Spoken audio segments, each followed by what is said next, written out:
of the Islamic Republic of Pakistan. Thank you, Mr. President. At the outset, I wish to express my gratitude to you, Mr. President, for convening this meeting.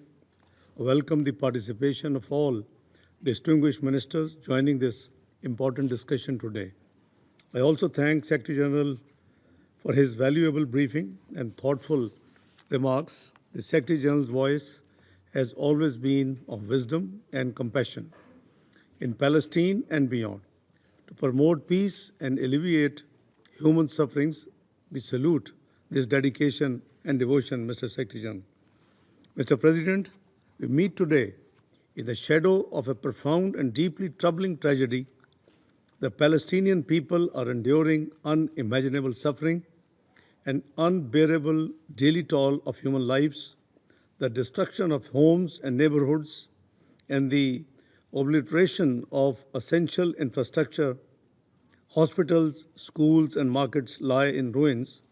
Roads and utilities have been shattered. The very fabric of society has torn apart. Over 64,000 lives have been lost, and over 100,000 have been injured. These are not mere statistics. They were grieving mothers, anguished fathers, suffering children, and revered elders. The devastation is immense. The grief is immeasurable. The world must not remain silent. The humanitarian situation in Gaza has reached catastrophic proportions. Starvation grips the population, and famine has taken hold. According to the latest Integrated Food Security Phase Classification (IPC) analysis, famine is now a reality in Gaza City, putting over 500,000 people at grave risk. In Khan Yunis and Deir al-Bala, famine looms imminently, threatening countless more lives. The ongoing military operations in Gaza City inflict a relentless toll. Dozens of Palestinians are killed each day, entire families displaced, and communities torn apart. Already, 300,000 people have been uprooted, and nearly 1 million face imminent displacement. The roar of fighter jets, the plumes of smoke from tank fire, and the collapse of buildings. What must this relentless violence mean for women, children, and the most vulnerable? And what of the hostages caught in the crossfire, whose lives hang in the balance? Mr. President, in the West Bank, illegal settlement expansion continues unabated. The latest E1 plan is grave violation of international law and relevant UN resolutions, as well as a stark manifestation of settler colonialism in the 21st century, a blow to the two-state solution. Mr. President, the time for action is upon us. Pakistan calls for the following urgent and concrete measures. 1. An immediate, unconditional, and permanent ceasefire to halt the bloodshed and prevent further loss of lives. 2. Full, unhindered humanitarian access to Gaza and the immediate lifting of the blockade to allow life-saving aid to reach those who are in need. 3. A categoric end to any forced displacement of Palestinians from their lands, while upholding the right of return for refugees in accordance with the international law and establishing an international protection mechanism. And, Mr. President, Pakistan reaffirms its unwavering support for the Palestinian people in their just struggle for dignity, justice, and self-determination through the establishment of a sovereign, independent, and contiguous Palestinian state on pre-1967 borders with Al-Quds al-Sharif as its capital. Pakistan welcomes the two-state solution conference chaired by France and Saudi Arabia. We also commend the recent recognitions of the State of Palestine by numerous member states, a step that reflects adherence to justice and the principle of international law. Pakistan had the honor to be among the first few countries to recognize the state of Palestine following the Declaration of Independence in 1988. This positive momentum must be sustained with resolute determination, seriousness of purpose, and an unwavering commitment to achieving a just and lasting solution. Mr. President, the people of Palestine are facing a crisis of historic proportion. Their suffering is a stain on our collective conscience. Gaza has become a graveyard for the humanity as well as for the global conscience. We call upon the Security Council and the broader international community to act decisively, to uphold human dignity, to ensure accountability and deliver justice.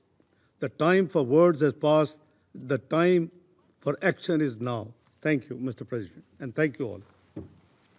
I thank His Excellency Mr. Dar for the statement. I now give the floor to Her Excellency Ms. Tanya Fayon, Deputy Prime Minister and Minister for Foreign Affairs of the Republic of Slovenia. President, and I thank the Secretary General for his briefing and his personal commitment to this issue. Mr. President, upon entering the UN Security Council, Slovenia felt the heavy weight of responsibility of this council to uphold international peace and security, a weight that translates to upholding international law and rejecting double standards, choosing global benefit over national interests, being ready for difficult conversations with partners and instead of silence. Everyone who enters this Security Council or is a permanent member of this body should know that membership entails a responsibility to act. And it does not matter whether a threat to peace and security is unfolding in Ukraine or in Gaza. In both of these conflicts, international law is disregarded blatantly and red lines crossed persistently. Excellencies, this year we again witnessed immense numbers of deaths among civilians in armed conflicts, with many of them being women and children, lives shattered by starvation and displacement. Let us be reminded we have built a system that should prevent atrocities, and we promised a never again. Yet what we saw this year was a Security Council paralyzed by disrespect of this Council's resolutions and disregard of decisions of international courts. Colleagues, we should stand up to this. When politicians facing charges for war crimes and crimes against humanity are walking free, while judges are put under sanctions, we cannot afford to remain silent without becoming complacent. Let me be clear, when all rules and obligations of the international system we had constructed fail, this itself is a threat to international peace and security. Mr. President, Gaza has become a textbook example of failure of international community. It has become a place in which people dread the nightfall and fear what a new day will bring. Gaza has become the deadliest place for children, the deadliest place for humanitarian and medical workers, and the deadliest place for journalists. The place of first ever proclaimed famine in the Middle East, marked by continuous offensives and strikes against hospitals, schools, homes, shelters, and holy places. It is defined by death and despair, and where hostages suffer and civilians count heartbeats left. Gaza is a man-made catastrophe which is live-streamed across the globe and sustained by those acting in contradiction to everything we stand for.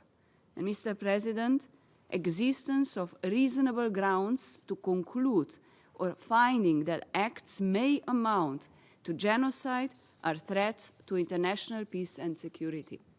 We commend the work of the judicial and investigative mechanisms, the ICG, the ICC, and the Commission of Inquiry, particularly for its latest report for sounding the alarm. It is not on us to question their findings, it is on us to act on them. And demands of a large majority of international community are not performative diplomacy. Calls for a ceasefire, irreversible political steps, and even simple expressions of solidarity are not stage-managed acts. They paint a dark picture of international community in despair. Understanding that never again has become a failed promise. And Mr. President, the two-state solution is equally in a need of concrete and irreversible action. I welcome the new wave of countries recognizing the state of Palestine, and I call on others to take bold steps to recognize Palestine and normalize ties with both states. We must step up to prevent further disintegration of this vision and to counter occupation and annexation, forced displacement, human rights violations, and terrorism and extremism. Slovenia firmly supports the role of United Nations, including UNRWA, in addressing the ongoing crisis and in paving way to the two-state solution, and of the Palestinian Authority in carrying out reform and assuming full political ownership in the state of Palestine. And I appeal to all of us, do not let the future of Israeli people be defined by terrorism and violence. Do not let the future of Palestinian people be defined by occupation and perpetual human rights violations. And I appeal to you, do not let our collective future to be defined by the stain of the Gaza genocide. Act now. There is no bigger threat to international peace and security than a cycle of violence perpetrated by continuous fear, everlasting hate, and uncertain future. The stories of children starved to death, a threat of a population displaced, and a territory in fear should be all we need for us to understand that the time for the immediate, permanent, and unconditional ceasefire is now. Thank you. I thank Her Excellency Ms. Fayon for her statement. I now give the floor to His Excellency Mr. Ahmed Attaf, Minister of State, Minister of Foreign Affairs, National Community Abroad, and African Affairs of Algeria.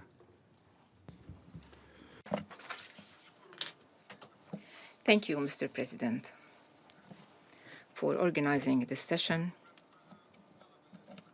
and for responding to the request of the Group of Islamic States in the Council. I also thank His Excellency, the Secretary General, Mr. Antonio Guterres, for his valuable briefing covering the recent developments in the Middle East. This region has become synonym to destruction and devastation, a synonym to injustice and oppression, a synonym to criminality in its harshest forms and manifestations. How can it not be so, while this region has known all these horrors that no other region has known for successive generations? Without any exaggeration and without any qualifications, the situation there is self-telling, whether be it regarding the Palestinian cause, particularly all the regional landscape in the Middle East in general. On the Palestinian level, we cannot deny anymore that Gaza, and for more than 2 years, have been witnessing a full-fledged genocidal war. This has been confirmed by the UN Commission of Inquiry. And there is no doubt today that famine is indeed occurring in Gaza, after our organization has confirmed famine in Gaza officially.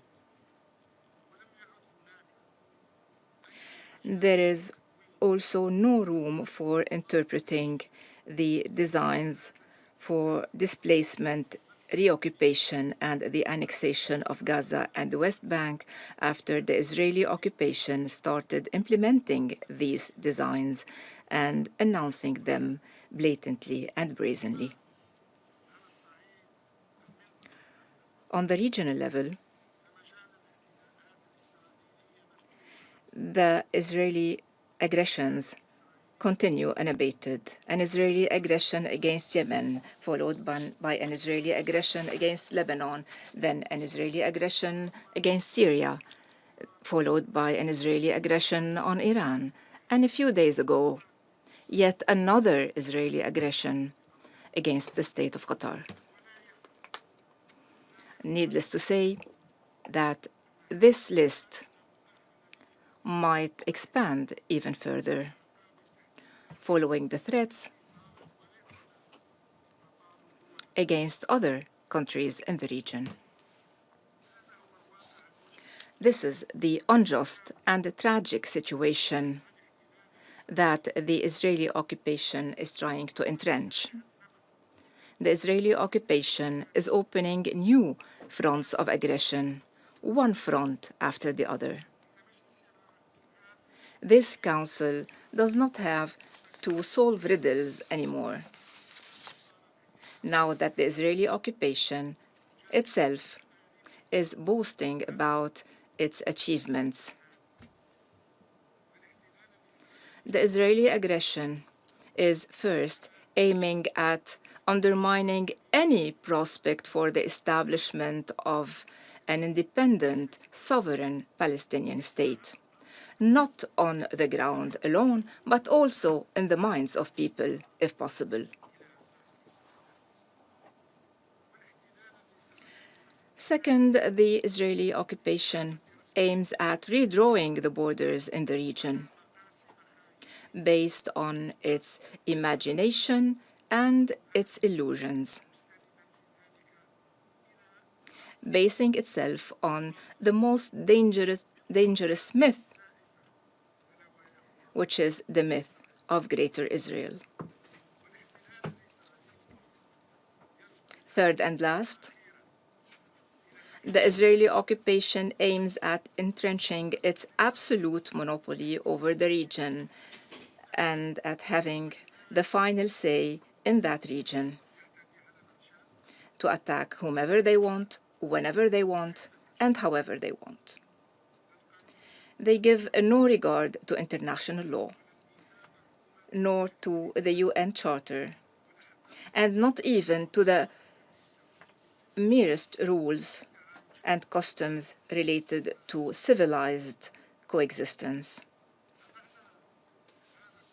Beyond all that, the Israeli occupation dares to promote their lies. They say that the Palestinians want them out, while they deny their right to exist, their right to life, and their right to build their own independent sovereign state. The Israeli occupation dares to promote their propaganda, claiming that they are alone, surrounded by enemies who want to destroy them, while they have been acting arrogantly against all the countries of the region. In addition to all the above, the Israeli occupation is claiming to be a shrine for democracy and the rule of law in the region, while they have proved for the whole world that they are the greatest danger to right and to law, and that they are the gravest threat threatening security and stability in the region and international peace and security. The tragedies and horrors that the Middle East is facing today require us to reconsider peace and security in the region and to approach them differently from a more comprehensive perspective that accepts no fragmentation. The issue of security in the Middle East did not start on the 7th of October 2023 in order to be associated and reduced to that date. That would be unjust and biased. The history of the region runs parallel to the history of this organization. It proves that the Palestinian cause remains the central cause that cannot be obliterated, that cannot be ignored, and cannot be marginalized. Today, we see for ourselves how attempts at liquidating this cause only added to its legitimacy and made it the most just cause on the planet. The history of the region is carved into the resolution of this Council.